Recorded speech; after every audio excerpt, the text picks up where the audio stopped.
Can you feel it? It's not just in the news, it's in the air.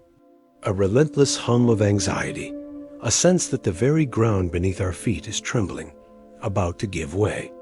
You turn on the television and see a world convulsing in wars, crises, and disasters that feel like they were ripped from a movie script.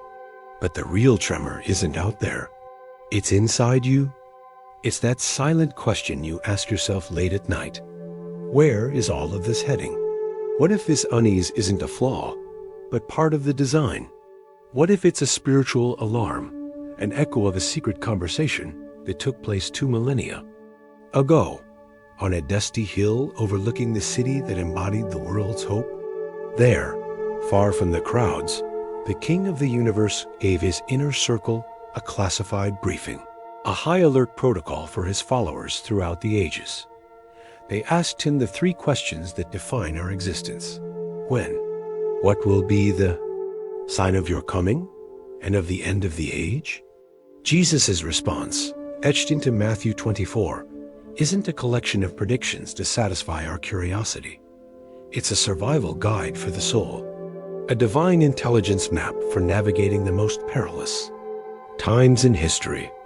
And today, we are going to decipher this code, verse by verse, not so you will fear the future, but so you will take ownership of it with a courage and clarity the world can neither give nor take away. It all begins with a paradox, the stunning beauty of human religion against the razor-sharp truth of God. Jesus and his disciples are leaving the temple in Jerusalem. Try to see the scene through their eyes. This wasn't just a building.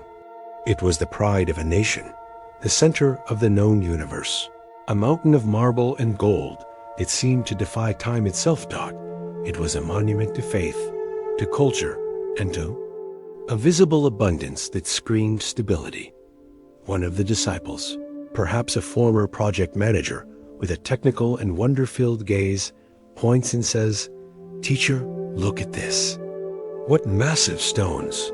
What magnificent buildings!" There was genuine admiration, the awe of man before something he believes to be permanent, almost divine. They saw a legacy, a fortress of faith. Jesus, however, saw beyond the facade. His gaze pierced through the stones and saw the spiritual vacuum. He saw empty religiosity, the commercialization of faith, the hypocrisy that echoed in the sacred courts. And with a calm that must have felt more terrifying than an earthquake, he declares, "The demolition of their world. Do you see all these things? I tell you the truth, not one stone here will be left on another. Every one will be thrown down." The silence that followed must have been deafening. To them, that was the end of the world. The temple was the guarantee of God's presence. To destroy, it was to erase God's very signature from the earth. And history, with its brutal precision, validated every syllable. 40 years later, the Roman general Titus and his legions turned the prophecy into ash and ruin, prying apart every stone in search of the gold melted by the fury of the fire. But before the smoke rose, confusion and urgency seized the disciples. In the refuge of the Mount of Olives, the place of their most intimate conversations with the Master, they approach him. Their question is almost a desperate whisper. "Tell us, when will this happen? And what will be the sign of your coming and of the end of the age?" Jesus' first answer is the master key that unlocks every other door of understanding in this chapter. He doesn't point to Rome, to armies, or to the stars. He points inward, to the human heart and to the most subtle and lethal danger, deception. "Watch out that no one deceives you," he warns. "For many will come in my name, claiming, 'I am the Christ,' and will deceive many." The final war isn't primarily a war of bombs, but a war of worldviews, a battle for truth. Jesus, the Word, made flesh, knew that the enemy's greatest weapon in times of crisis is not force, but fraud. He predicted that many would rise up using his brand, his name, to sell a counterfeit gospel. They wouldn't need to say, "I am Jesus." It would be enough to present themselves as anointed, enlightened, bearers of a shortcut to happiness, of a solution that doesn't require the cross. Jesus' warning is a radical call to biblical discernment. You cannot identify a counterfeit bill without knowing the look and feel of the real thing. Our only protection against the seduction of deceit is a daily, obsessive, and passionate immersion in the Christ of the Scriptures. You must know him so well that any other voice sounds like unbearable noise. This first command is not a suggestion. It is the condition for spiritual survival for everything that follows. Your firmness in the face of external chaos depends entirely on your firmness in the internal truth. After planting the flag of truth as the main trench, Jesus begins to paint the picture of the world in its final days. And the image is of a creation in convulsion. You will hear of wars and rumors of wars, but see to it that you are not alarmed. Such things must happen, but the end is still to come. Nation will rise against nation, and kingdom against kingdom. There will be famines and earthquakes in various places. He's describing our newsfeed, the normality of a world fractured by sin. But his command is defiant. Do not be alarmed. How? By understanding the sovereignty of God. The phrase, "such things must happen," reveals that chaos is not an accident, but a permitted and orchestrated component within God's perfect plan. Nothing escapes his control. And then he gives us the metaphor that transforms our fear into hope. All these are the beginning of birth pains. Think about the intensity of that image. Birth pains are agonizing, unavoidable, and escalating. But every contraction, no matter how painful, is not a sign of death. It is a sign of imminent life. The world is not dying in meaningless spasms of agony. It is in labor, groaning in anticipation of the full manifestation of Christ's kingdom. This perspective changes everything. It allows us to see the world's tremors not as the end of hope, but as proof that our redemption is drawing near. The scene then narrows, moving from global headlines to your personal life. Then you will be handed over to be persecuted and put to death, and you will be hated by all nations because of me. To be a follower of Christ in a world that rebels against him means being a target.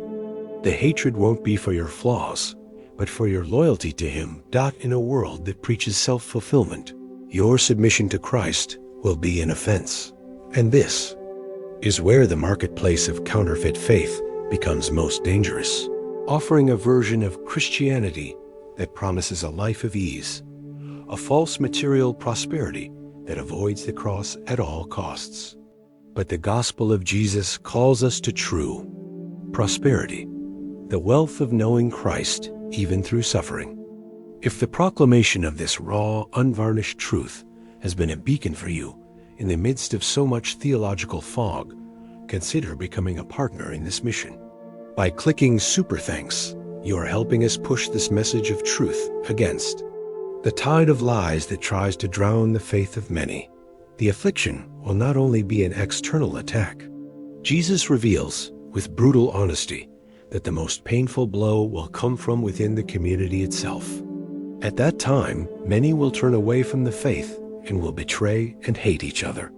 The pressure of persecution will act as a refiner, separating genuine faith from superficial profession. And the result of apostasy will be betrayal. Love, the very mark that should identify Christ's disciples, will curdle into its opposite. Adding to this, many false prophets will appear and deceive many people. Because of the increase of wickedness, the love of most will grow cold.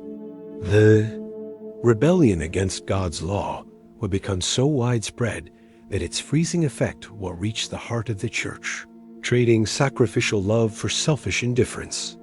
It is the most desolate scenario imaginable. And precisely at this point of total darkness, Jesus ignites the unquenchable flame of hope. But the one who stands firm to the end will be saved. Salvation here is sealed by perseverance. And this Perseverance is not a demonstration of our strength, but the evidence of God's sustaining grace. It is the promise that God loses none of those the Father has given him. Our ability to remain standing amidst the ruin is the testimony to God's power in our weakness. Before we continue, I want to invite you to an act of spiritual warfare. Type in the comments, "I can do all things through him who gives me strength." This isn't a positive thinking mantra. It is your declaration of dependence, the acknowledgement that your strength to endure comes from the inexhaustible source that is Christ. Now, let's return, because this perseverance has a purpose that transcends our own survival. And this gospel of the kingdom will be preached in the whole world as a testimony to all nations. And then the end will come. God's plan cannot be thwarted. The suffering and scattering of his people become, in his sovereign hands, the engine of the global mission. The prophecy then dives into its darkest and most specific moment. So when you see standing in the holy place the abomination that causes desolation, spoken of through the prophet Daniel, let the reader understand. Jesus evokes the ultimate act of profanation, the image of human rebellion at its peak, contaminating the very center of worship to God. The air grows thin. The sacred is desecrated under the gaze of a sky that seems to hold its breath. This sign is the final fire alarm, and the only response is immediate evacuation. Then let those who are in Judea flee to the mountains. Let no one on the housetop go down to take anything out of the house. Let no one in the field go back to get their cloak. The urgency is absolute. In that moment, attachment to anything earthly will be fatal. The house, the possessions, the money stored under the mattress, all of it becomes a death trap. The only wealth that matters is the life found in radical obedience to Christ's thought and his compassion. He grieves for the most vulnerable, the pregnant and nursing mothers, and instructs us to pray that the conditions of the escape will be as mild as possible, showing that our sovereign King cares about our physical pains, because the affliction that follows will be unique. For then there will be great distress, unequaled from the beginning of the world until now, and never to be equaled again. It is the sum of all human fears, the quintessence of all of history's suffering, concentrated into a single terrible point in time. The description is so overwhelming, it can leave us breathless. And that is why we must cling to the truth that comes next. Before I reveal it, I ask you to anchor yourself in the presence of God. Close your eyes for a moment and declare in your heart the promise of Psalm 34, and then write in the comments, "The Lord is close to the brokenhearted." Feel the comfort of this truth, because what Jesus says next is proof of it. At the height of man's rebellion, God displays the height of his covenant grace. The destruction would be total. If those days had not been cut short, no one would survive, but for the sake of the elect, those days will be shortened. The survival of humanity will not depend on human strength, but on God's merciful intervention. And the reason is explicit: for the sake of the elect. This is one of the most glorious acts of God's sovereignty. He acts to preserve his people, fulfilling his covenant promise. Our ultimate security is not in our ability to withstand the storm, but in the certainty that the architect of the storm has promised to see us safely to the other side. Even so, the battle for deception will rage on, with false messiahs and false prophets performing signs so spectacular that, if that were possible, they would deceive even the elect. The phrase, "if that were possible," is our guarantee. It implies that, for the truly elect, such final deception is not possible. The grace that chose them is the same grace that will guard them in the truth. Understanding the depth of these doctrines, the sovereignty of God, his elective grace, his protective mercy, is what forges a fireproof faith. If this is the solid food your soul craves, if you desire to build your life on the unshakable rock of sound doctrine, then do more than watch. Be a part of it. Click the subscribe button and turn on notifications. Join a community that is not afraid to go deep into the Word to find the peace the world doesn't understand. From the darkness of the tribulation, Jesus catapults us into the blinding light of His coming. He annihilates any possibility of a secret or localized return. For as lightning that comes from the east is visible even in the west, so will be the coming of the Son of Man. It will be a cosmic event, instantaneous and undeniable. For this to happen, the current stage must be dismantled. Immediately after the distress of those days, the sun will be darkened, and the moon will not give its light. The stars will fall from the sky, and the heavenly bodies will be shaken. The old creation will roll up like a scroll to make way for the manifestation of the Creator. Then, against the darkened heavens, the sign of the Son of Man will appear in heaven, and all the peoples of the earth will mourn. They will see the Son of Man coming on the clouds of heaven with power and great glory. This is the climax. The King returns. The mourning will be universal, and the trumpet will sound, calling home the elect from every corner of the world. This is the final victory. This is the hope that moves us. It is the certainty of this day that gives meaning to every sacrifice and every tear. If the vision of this glorious day makes your heart burn, if you believe that announcing the King's return is the most urgent mission there is, consider becoming a booster of this message.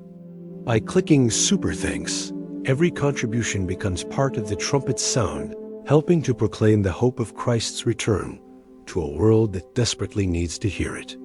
With this glorious promise, Jesus pulls us back to the now. He tells us about the fig tree, teaching us to be discerning.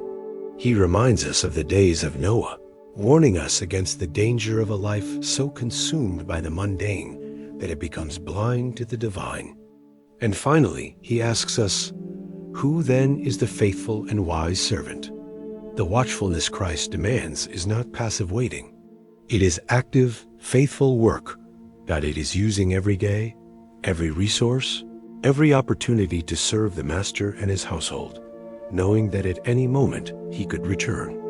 Our life today is the only answer that matters to the question about tomorrow. And so, we conclude our journey through this transformative chapter. The message of Matthew 24 is not meant to chain us to fear, but to free us for a life of purpose, urgency, and radical hope. And to you, who stayed until the end, who delved into these truths with us, my invitation goes beyond a click. We want this channel to be a meeting point, a digital campfire where the church gathers to warm itself by the Word. Therefore, I ask you to turn the comments section into a living wall of testimonies. First, write, what truth from this study impacted you the most? What did the Holy Spirit whisper to your heart? And second, if you feel comfortable, share a piece of your story. How do you strive to be a faithful servant in your daily life? What are your challenges and victories? By sharing, you build up and are built up. You cease to be a spectator and become part of a community of faith that prepares, with joy and sobriety, for the day we will see our King face to face. Subscribe, participate, and let us await his coming together. May he find us faithful. Amen.